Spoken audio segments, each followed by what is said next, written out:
Hey guys, welcome back to my channel. So for today's video, andito pa rin po kami sa Batangas. At walang signal guys. Imagine whole day walang signal. Parang ano na to, last na ulit. Last na punta na dito. Hindi na para bumalik. Charis!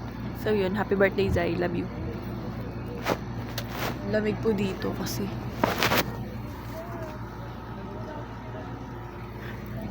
Sabog siya, no? Sobrang lamig niya. Para siyang taga-Antarctica. So, andito na po kami para manghuli ng king crab. Kasama ko po ang aking husband. Manghuli po kami ng king crab ngayon dito sa Nome, Alaska. Ang weather po for today ay 0 degrees Celsius. Ito na po yung king crab. Huli na lang po siya later. Maglalagay na lang po kami ng pain para makuhuli yung king crab. Yes. That's right. Amber, ano yung ginagawa niya? Ba't nakaganyan yan siya? Ano ka pati? Ano ka pati?